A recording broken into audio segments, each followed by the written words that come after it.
बिस्मिल्लाहिर्रहमानिर्रहीम। अस्सलामु अलैकुम वरहमतुल्लाहि वबरकातुहू।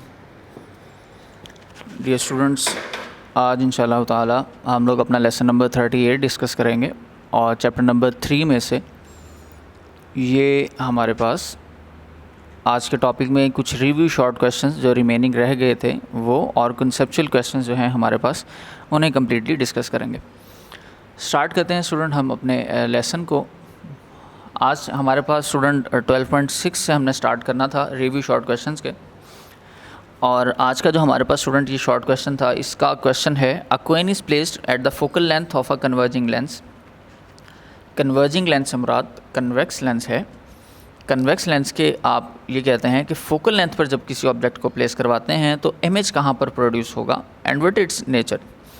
स्टूडेंट ये बात याद रखिएगा कि कन्वेक्स लेंस के हमने 5 केसेस डिस्कस किए थे, उसमें से ये फोर्थ वाला केस है। और इस फोर्थ केस के अंदर जब आपका ऑब्जेक्ट फोकस पर प्लेस करवाया जाएगा तो उसका इमेज जो है वो पैरेलल रेज की वजह से प्रोड्यूस नहीं होगा।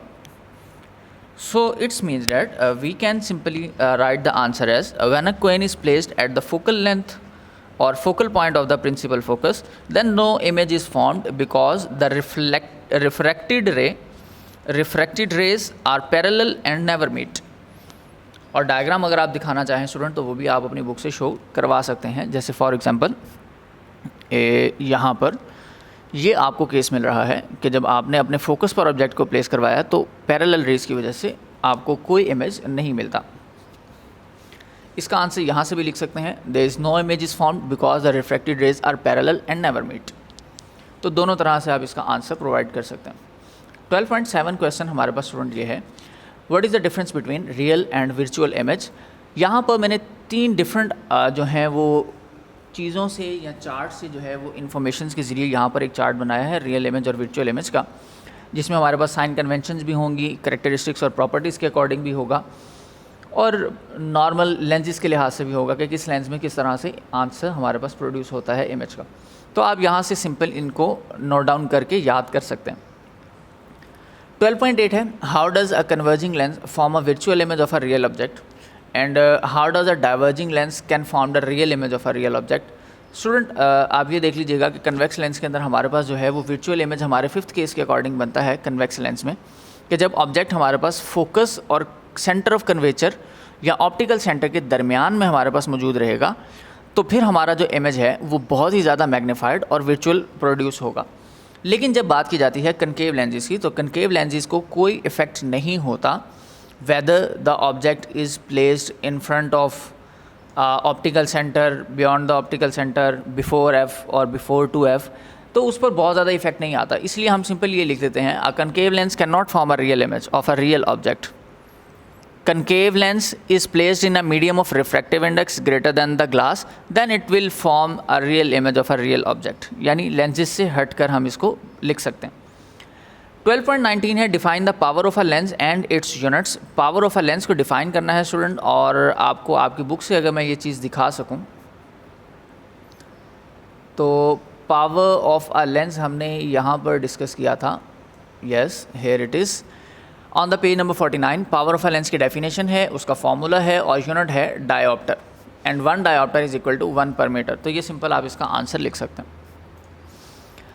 Describe the passage of light through a glass prism and measure the angle of deviation. Student ये भी एक प्रैक्टिकल वर्क है, आप इसको परफॉर्म ना कीजिए, लेकिन फिर भी अगर आप इसको रीड आउट करना चाहें तो ये आपके पास आपको यहाँ से मिल जाता है। Here it is refraction through prism, और ये एंगल ऑफ डेविएशन यहाँ पर डी के साथ शो किया गया है। तो आप इसको जब कम्प्लीटली पढ़ेंगे तो स्टूडेंट आपको फिर ये अंडरस्टैंड हो जाएगा। तो वैसे नॉर्मली ये हमारे पास हमारा 10th क्लास का प्रैक्टिकल है, तो जब आप प्रैक्टिकल्स में इसको डिस्कस करेंगे तो फिर आपको ज़्यादा अच्छा क्लियर हो जाएगा जब इसको परफॉर्म करेंगे। इससे रेलेवेंट क्वेश्चन स्टूडेंट ये आपको आपकी बोर्ड एग्जाम्स में नहीं पूछा जाता, क्योंकि ये प्रैक्टिकल परफॉर्मेंस का क्वेश्चन है। इसके बाद क्वेश्चन है स्टूडेंट हमारे पास, define the terms resolving power and magnifying power. यानी 2 डेफिनेशंस हमने यहाँ मेंशन करनी है, मैग्नीफाइंग पावर की और रिजॉल्विंग पावर की। अगर आप अपनी बुक पर आ जाएं तो बुक पे आपको इसका आंसर मैं मेंशन करवा देता हूँ। स्टूडेंट जब आप आते हैं अपने कंपाउंड माइक्रोस्कोप और सिंपल माइक्रोस्कोप की तरफ तो फिर आपको इनके आंसर्स मिल जाते हैं। जैसे फॉर एग्जांपल सबसे पहले नंबर पे तो हमें डिफ़ाइन करना था रिजॉल्विंग पावर को, और रिजॉल्विंग पावर की स्टूडेंट डेफिनेशन जो है वो आपको ये मिल जाती है पेज नंबर 56 पर ब्लू कलर के कॉलम के अंदर।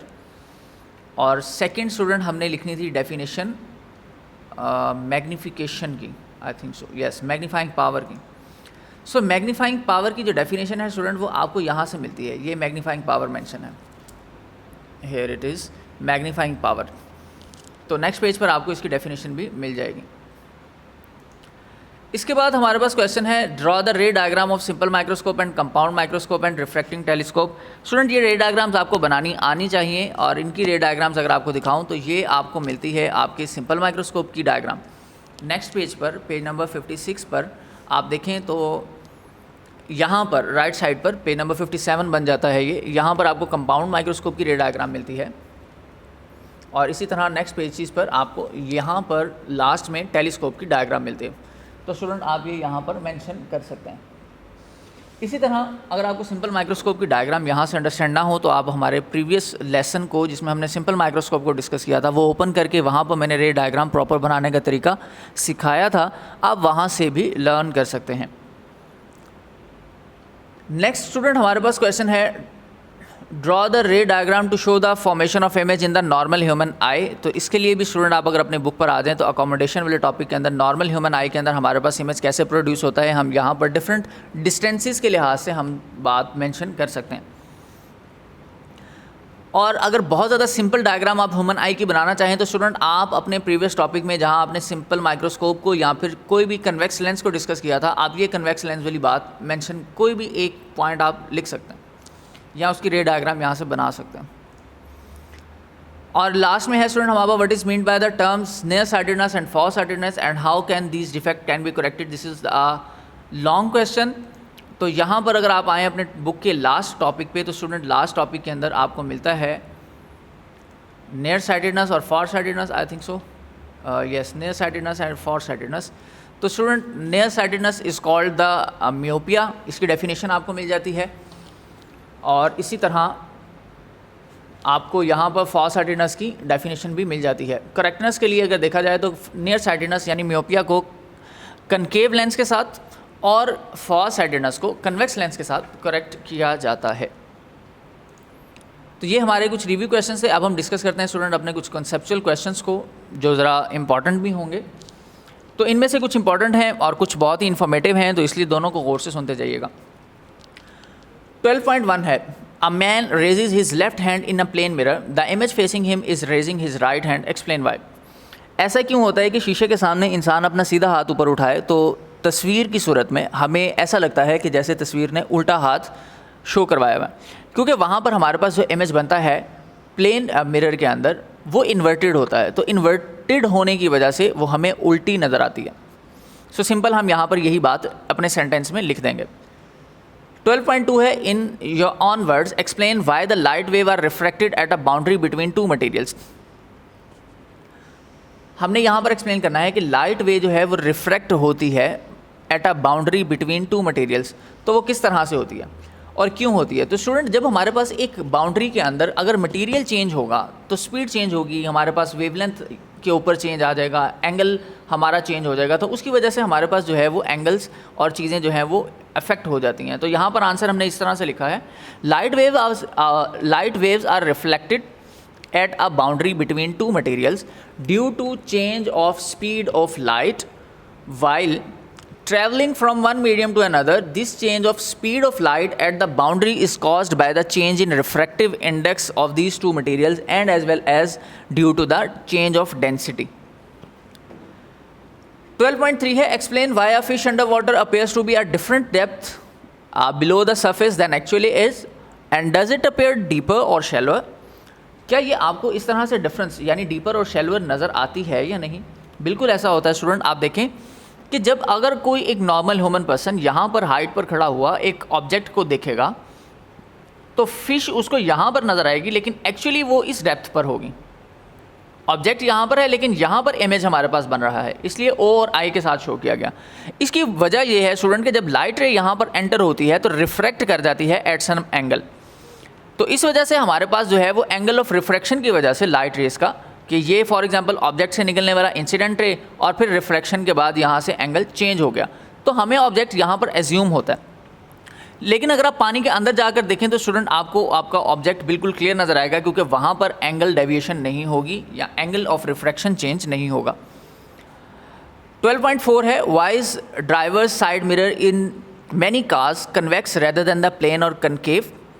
स्टूडेंट जो हमारे पास कन्वेक्स मिरर है वो इसलिए यूज़ किया जाता है कि हमारा ऑब्जेक्ट वो क्लियर बनाता है, अपराइट और इरेक्ट शो करता है और स्मॉल इमेज दिखाता है ताकि हमें इजीली ऑब्जेक्ट नज़र आ जाए।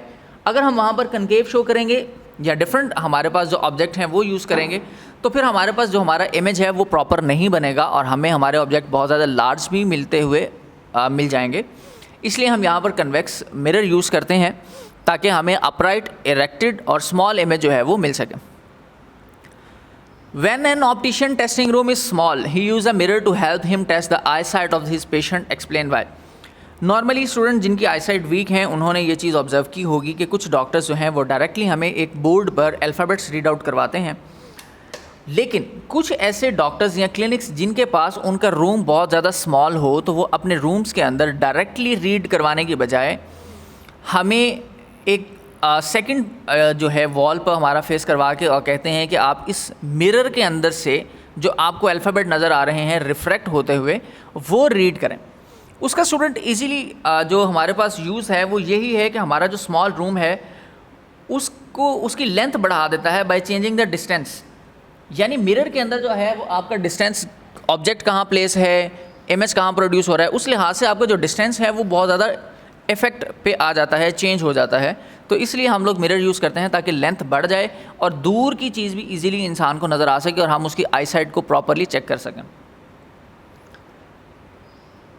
12.7 है how does the thickness of a lens affect it's focal length. बिल्कुल स्टूडेंट, जैसे हमारी एक आम आँख के अंदर अगर आप देखें तो हमारे पास हमने बात की थी अपनी फार साइडेडनेस और नियर साइडेडनेस के अंदर भी कि हमारे पास जो आई लेंस है वो कंट्रैक्ट और रिलैक्स हो जाता है। तो जब वो कंट्रैक्ट होता है तो उसकी फोकल लेंथ इंक्रीज़ कर जाती है। इसी तरह डिफरेंट डिस्कशंस हमने की थी। तो स्टूडेंट थिकनेस की वजह से उसकी क्या होता है, thickness of a lens increase, the power of the lens is also increase, hence the focal length of the lens is decrease. तो इस तरह से हमारे पास ये इफेक्ट आते हैं।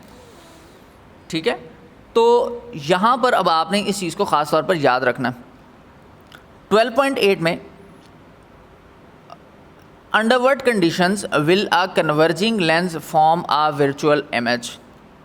कौन सी ऐसी कंडीशंस हैं जिनके मुताबिक कन्वर्जिंग लेंस यानी कन्वेक्स लेंस वर्चुअल इमेज बनाता है। तो ये हम लोगों ने स्टूडेंट पहले भी डिस्कस कर लिया कि जब हमारा ऑब्जेक्ट फोकस और ऑप्टिकल सेंटर के दरमियान में होगा तो फिर हमारा जो इमेज है वो इरेक्टेड भी होगा, लार्ज भी होगा और वर्चुअल भी होगा। तो यही कंडीशन हमने यहाँ पर मेंशन की। ये हमारे कन्वेक्स लेंसेज का 5th केस था। 12.9 क्वेश्चन है student, under what conditions will a converging lens form a real image that is the same size as the object. Student जब हम अपने कन्वेक्स लेंस के फर्स्ट केस को डिस्कस करें तो उसमें हमने कहा था कि object beyond the 2f place है। फिर सेकंड केस में हमने ऑब्जेक्ट को 2f पर प्लेस करवाया तो हमारा जो इमेज था वो भी 2f पर बना। तो हम यहाँ पर सिंपली लिख सकते हैं when object is placed at 2f from the converging lens it form a real and inverted image that has the same size as the object और image also formed at 2f। Question है यहाँ पर student हमारे पास, why do we use refracting telescope with the large objective lens of the larger focal length. ये हमारा last short question है। तो स्टूडेंट इसका आंसर भी सुन लीजिएगा। In refracting telescope we use objective lens for a larger focal length so as to gather more light from weak distant sources. यानी बहुत ज़्यादा दूर से कम रोशनी जो आ रही होती है उसको ज़्यादा गैदर करने के लिए, उसकी फोकल लेंथ को सेट करने के लिए हम थिन ऑब्जेक्टिव लेंस जो है वो यूज़ करते हैं जिसकी फोकल लेंथ ज़्यादा होती है। यानी आप ये देख लें कि कन्वेक्स लेंस हो तो कन्वेक्स लेंस को अगर थिकनेस बढ़ाएंगे तो फोकल लेंथ शॉर्ट हो जाएगी, पावर इंक्रीज़ होगी। इसी तरह अगर आप कन्वेक्स लेंस के अंदर अपनी कन्वेक्स लेंस की थिकनेस को कम करते हैं, थिन लेंस यूज़ करेंगे तो फोकल लेंथ इंक्रीज़ कर जाएगी और पावर डिक्रीज़ कर जाएगी।